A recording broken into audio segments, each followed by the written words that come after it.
नमस्कार, नमो बुद्धाय, जय भीम, जय पेरियार। साथियों, आप देख रहे हैं जागो पंच। जागो पंच में आप सभी का बहुत बहुत स्वागत। जागो पंच लगातार आपके लिए लेकर आ रहा है अंधविश्वास और पाखंड को खत्म करने का मूल सूक्त। यह मूल सूक्त क्या है? यह मूल सूक्त है जिन ग्रंथों से, जिन पुराणों से हमारे समाज in the sense OBC, SC, ST समाज को मानसिक गुलाम बनाया गया है, उन्हीं ग्रंथों की पोल खोल के लिए, उन्हीं ग्रंथों से अंधविश्वास और पाखंडों को उजागर करने के लिए आपके लिए लगातार जागो पंच वीडियो लेकर आ रहा है। साथियों, आप सभी इस वीडियो को आखिरी तक देखें, क्योंकि आज के वीडियो में बहुत ही मज़ेदार सीन है। आपका हृदय गदगद हो जाएगा और आप प्रसन्न हो जाएंगे कि हमने आज एक बहुत ही महत्वपूर्ण वीडियो देखा। तो ये महत्वपूर्ण वीडियो क्यों है, कैसे है, इस विषय में अब चलते हैं, हम मुद्दे की बात करते हैं और आपको लगने लगेगा कि नहीं, वाकई ही ये वीडियो बहुत ही महत्वपूर्ण और जरूरी है हमारे समाज में अंधविश्वास और पाखंड को खत्म करने के लिए। एक मछली के पेट से 2 बच्चे पैदा होते हैं। आज हम इसी कहानी को लेके आएंगे और आप अंत तक बने रहिए। देखिए कैसे मछली के पेट से बच्चे पैदा होते हैं और वह बच्चे आदमी के होते हैं, मछली के नहीं। मछली के पेट से बच्चे तो पैदा होते ही हैं, लेकिन आदमी का बच्चा कैसे पैदा होता है, इस वीडियो में आज आपको जानकारी मिलेगी। आइए चलते हैं हम देवी पुराण की तरफ।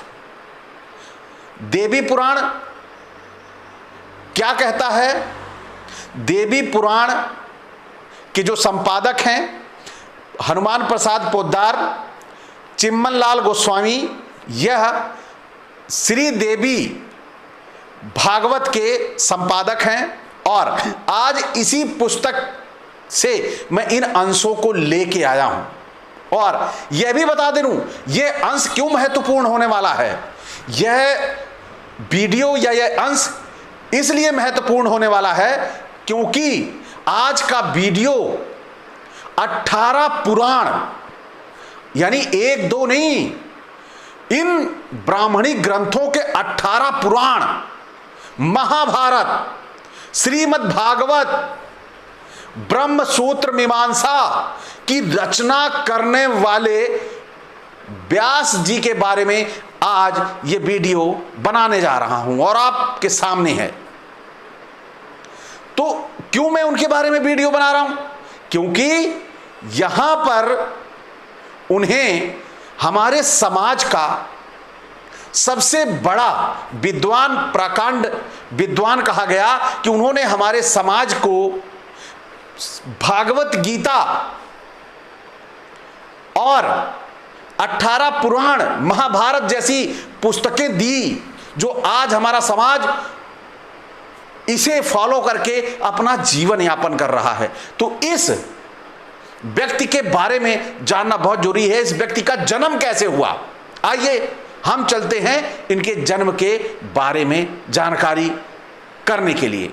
तो ये कहानी उस समय की है जब श्रीमद् भागवत, जो ये पुस्तक है देवी भागवत, उसमें ये दूसरा स्कंद है और यहां पर दिखाया गया है सत्यवती की उत्पत्ति तथा भगवान, यहां पे भगवान कहा गया है, भगवान व्यास प्रकट की कथा। यहां जन्म नहीं कहा गया कि वो प्रकट हुए, ये कहा गया। और एक बात और आपको बता दूं, व्यास को वेद व्यास क्यों कहा गया, ये भी बहुत जरूरी है, क्योंकि लोग कहते हैं वेद व्यास।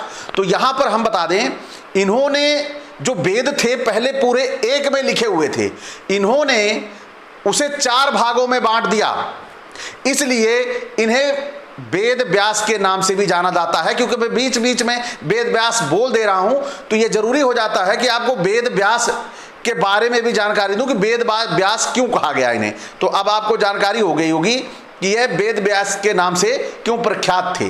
तो आइए चलते हैं कहानी में। यह कहानी उस समय की है जब सूत जी और ऋषि लोग आपस में बैठ के चर्चा कर रहे थे। किसकी चर्चा कर रहे थे?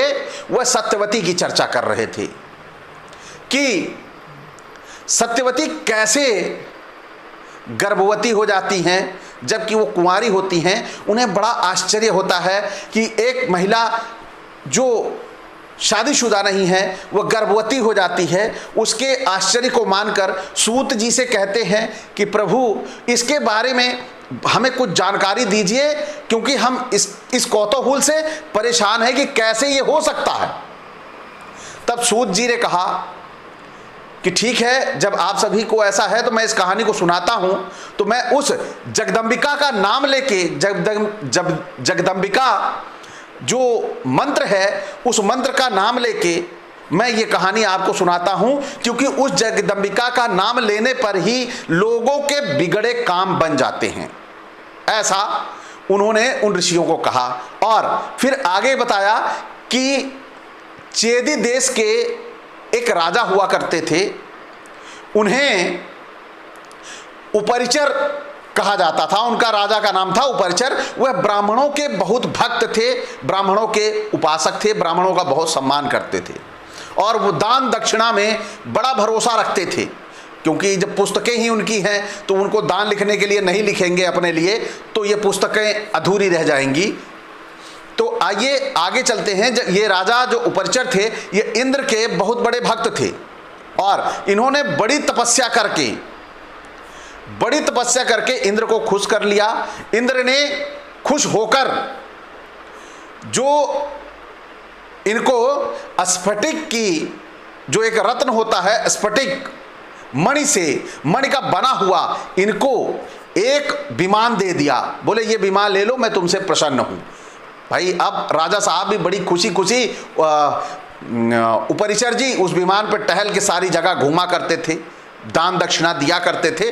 प्रजा इनके राज्य में बड़ी खुश थी। और इनकी पत्नी का नाम था गिरिका।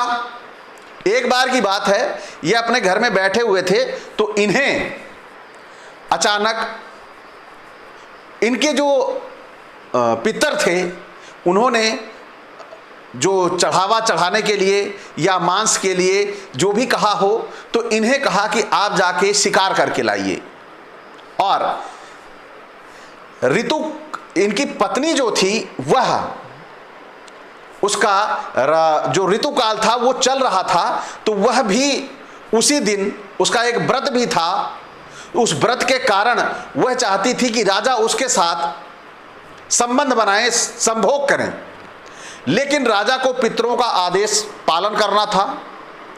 तो राजा क्या करते हैं कि पितरों के आदेश को पालन करने के लिए वह चल पड़ते हैं। कहाँ के लिए? वन के लिए। जब वन के लिए निकल पड़ते हैं तो रास्ते में राजा का दिमाग तो रानी के ऊपर ही लगा था, क्योंकि रानी घर में रोमांटिक हो गई थी, लेकिन मजबूरी बस उनको निकलना पड़ा था। तो जब जा रहे थे तो अचानक उनके दिमाग में काम वासना ने इतना प्रबल जोर मारा। उस काम वासना के प्रबल जोर से उनका वीर्य स्खलित हो गया, वीर्य निकल गया। फिर जब इनका वीर्य निकल जाता है तो वहां एक ये बरगद के पत्ते को लेके अपना दोना बना के उस दोने में उस वीर्य को डाल देते हैं। और एक इनका जो राजकीय पक्षी होता है या जो भी गिद्ध वगैरह था उसको बुलाया इन्होंने और कहा जाओ ये रानी को, मेरी पत्नी गिरिका को ये दे देना। तो वह वीर्य लेके गिद्ध लेके चल पड़ा। तो जब चल के रास्ते में जा रहा था तो दूसरी तरफ से भी गिद्ध आ रहा था, एक दूसरा। उसने देखा जरूर ये कोई मांस वांस का टुकड़ा लिए भागा जा रहा है, चलो इसको छीनते हैं। भाई दौड़ पड़ा वो। अब वो भागा जोर से, लेकिन कहां बच सकता है। दोनों में खूब जबरदस्त युद्ध हुआ। इस युद्ध में वो दोना जो है वीर्य वाला, वो छूट के वहां तालाब में, नदी में गिर जाता है। और उस नदी में अद्रिका नाम की अप्सरा, जो सापवश, उसे साप दे दिया था एक ब्राह्मण ने कि तू जा मछली बन जाएगी। तो जो वो मछली थी, अप्सरा थी, वह उसको वीर्य को निगल लेती है। तो यहां से छोटी सी कहानी मैं बता दूं अद्रिका की भी, कि अद्रिका यहां उस नदी में नहा रही थी जहां पे एक ब्राह्मण पहले से नहा रहा था। तो अद्रिका डुबकी लगाती है और उस डुबकी लगाने में उस जाके ब्राह्मण के पैर पकड़ लेती है, और ब्राह्मण की वो जो तपस्या थी नहाने वाली, कोई तपस्या होगी या सूर्य स्नान करवा रहा होगा, तो भंग हो जाती है। तो जब वो भंग हो जाती है तो वो उसे श्राप दे देता है कि जा, तूने मेरे कार्य में विघ्न डाला, मैं तुझे मछली होने का श्राप देता हूं। तो वो मछली होने का श्राप दे दिया। वही अद्रिका मछली उस वीर्य को निगल लेती है और 10 माह के बाद वो वहां के निषादों के हाथ लगती है, और उस मछली को जब काटते हैं तो उसमें से 2 छोटे छोटे मानव बच्चे निकलते हैं। जब वो 2 छोटे मानव बच्चे निकलते हैं तो वो लोग बड़े कौतूहल से ले जाके राजा के पास पहुंचते हैं कि राजा साहब, ये 2 बच्चे एक मछली के पेट से मिले हैं। तो राजा साहब क्या करते हैं, उपरिचर जी, वह बेटे को तो अपने पास रख लेते हैं और आपने बेटे का नाम रखते हैं मत्स्य। राजा मत्स्य का नाम आप लोगों ने ऐसी जातक कथाओं में जरूर सुना होगा, जरूर पढ़ा होगा। यही वो राजा मत्स्य थे जो मछली के पेट से पैदा होके आए थे। अब आइए, वो जो दूसरा बच्चा था, वह बच्चा कौन था? ये मत्स्य गंधा था, जिसे हम सत्यवती के नाम से भी जानते हैं। तो लेकिन यहां पर इस कहानी में मत्स्य गंधा के नाम से ही जाना गया है, और थोड़ा जब कहानी आगे बढ़ जाती है तो वहां उसे सत्यवती कहा गया है। तो आइए, ये कहानी आगे कैसे बढ़ती है। अब वो बच्ची को लेके निषाद अपने घर आता है और उसका पालन पोषण शुरू कर देता है। बच्ची बड़ी होके, यंग होके, जब अपनी पूरी यौवनावस्था प्राप्त की होती है तो उसके पिताजी वहीं जो नदी थी, नदी के किनारे बैठे नाव के पास खाना खा रहे थे। उसी समय वहां पर पराशर मुनि का आगमन होता है। पराशर मुनि कहते हैं कि मुझे उस पार जाना है, मुझे छोड़ दीजिए। अब देखिए, कहानी बड़ी मजेदार है, इंटरेस्टिंग यहीं पे है, कहानी में इंटरेस्ट यही है। तो वो कहते हैं, बेटी, यह ऋषि बड़े ही दयालु, विद्वान और प्रकांड विद्वान हैं, बहुत ही नेक दिल के हैं, इन्हें आप ले जाओ, नदी के उस पार छोड़ाओ। अब मत्स्य गंधा अपनी पिता की बात का पालन करती है और मुनि पराशर को लेकर वह निकल पड़ती है। बीच में जब नाव पहुंचती है तो पराशर जी का जब मत्स्य गंधा को देखकर, उसके यौवनावस्था को देखकर दिल आ जाता है, और जब ये उनका दिल उस पे आ जाता है तो वो अपने दाहिने हाथ से उसका दाहिना हाथ पकड़ लेते हैं। और तब मत्स्य गंधा कहती है कि हे ब्राह्मण श्रेष्ठ, आप ब्राह्मण कुल में पैदा होकर ऐसा कार्य क्यों कर रहे हैं? क्योंकि बहुत पुण्य करने के बाद व्यक्ति का जन्म ब्राह्मण कुल में होता है, और आप इसी कुल को क्यों दूषित कर रहे हैं, गंदा कर रहे हैं? तब पराशर मुनि कहते हैं कि मैं बड़ी बड़ी अप्सराएं मेरे सामने आईं, और वो बहुत सारी अप्सराएं बड़ी ही खूबसूरत और सुंदर थी, लेकिन मेरा दिल उन पे नहीं आया। यह भगवान का कोई उत्कृष्ट कार्य है जिसकी वजह से मेरा दिमाग तुम्हारे ऊपर आया, या मेरे दिमाग में तुम्हारे लिए यह काम वासना आई। तो कहती है, वहां पे मत्स्यगंधा फिर कहती है कि हे महामुने, आप इस तरह नहीं कर सकते, क्योंकि मैं एक दूसरे कुल की हूं और आप ब्राह्मण हैं, और दूसरा मेरे अंदर से यह दुर्गंध जो आती है, क्या इससे मेरा आपका मेल संभव हो पाएगा? तब महामुनि तो अब कामातुर थे, उन्हें तो कुछ सुझाई नहीं दे रहा था। वो तो चाहते थे कि कितनी जल्दी ये मेरे कार्य को संपन्न कर दे। तब फिर महामुनि कहते हैं कि मैं तुम्हें इस गंध से मुक्त कर देता हूं और उसकी गंध खत्म करके वह उसे कस्तूरी गंध दे देते हैं जो 5-6 किलोमीटर तक जाती है। अब यहां पर जब ऐसा स्थिति आ जाती है तो फिर वो लड़की बचने के लिए उपाय ढूंढती है कि इससे कैसे बचा जाए।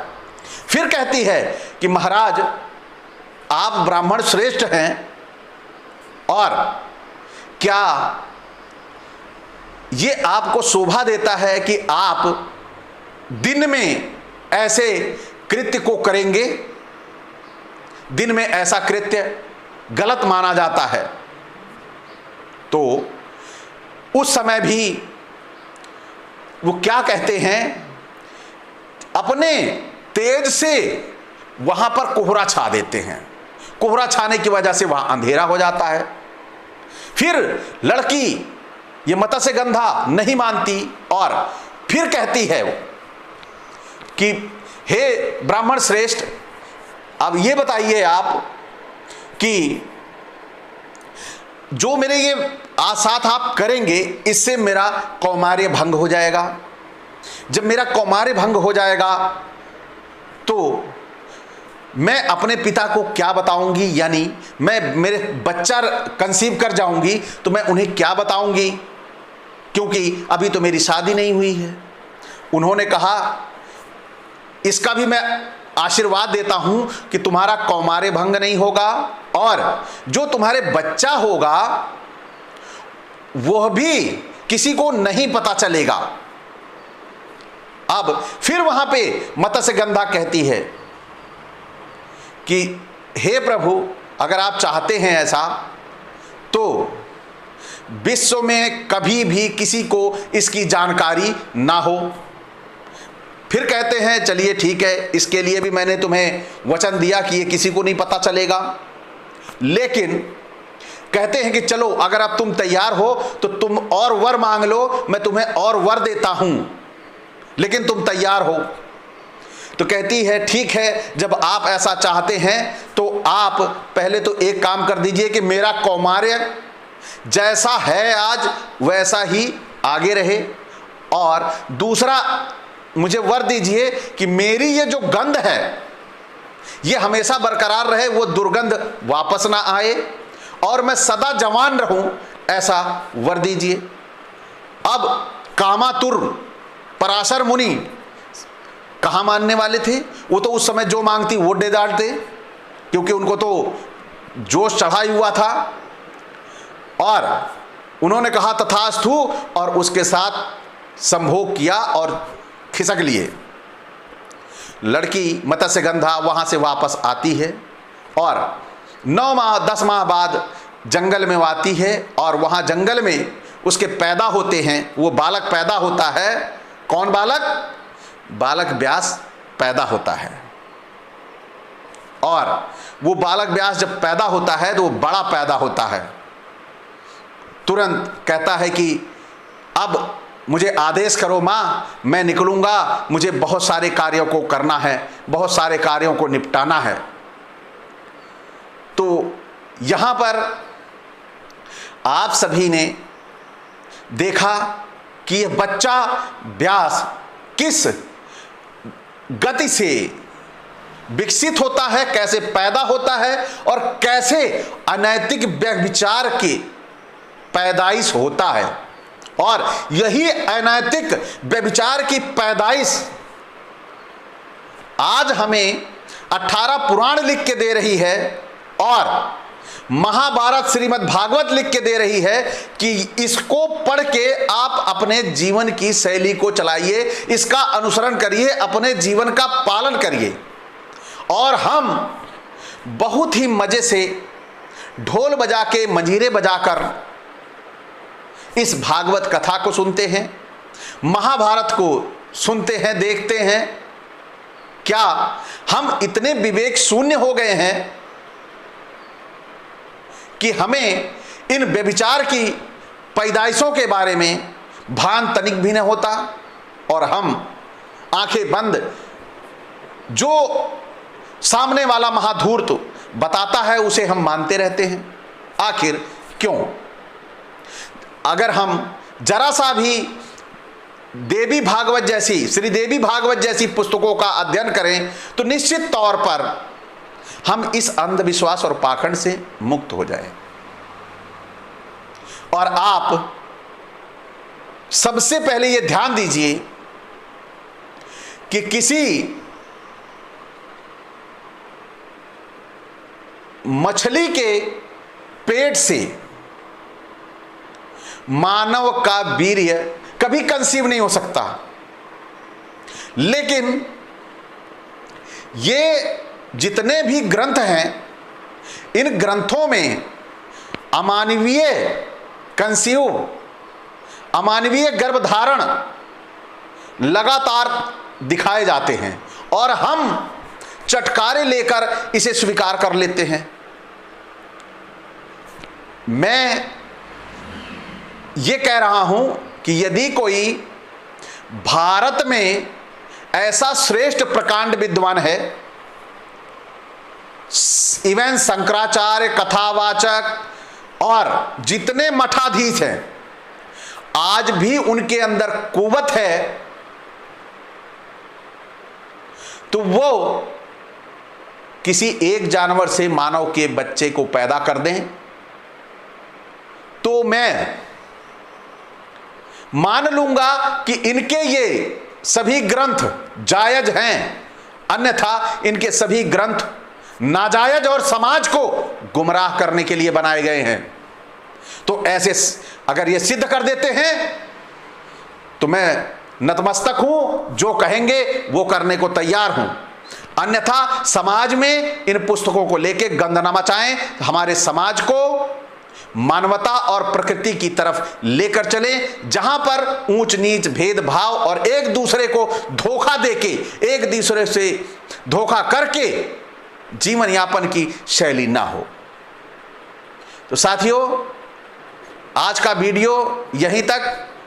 अब आपसे विदा लूंगा, लेकिन विदा से पहले वही मेरे आपसे जो आग्रह होता है कि आप सभी को वीडियो अच्छा लगा हो तो लाइक करें और जो नए साथी हैं वो सब्सक्राइब कर लें और बेल आइकन की घंटी जरूर दबा लें, जिससे हमारा आने वाला वीडियो आप तक जैसे ही आए वो त्वरित गति से आपको संदेश पहुंच जाए।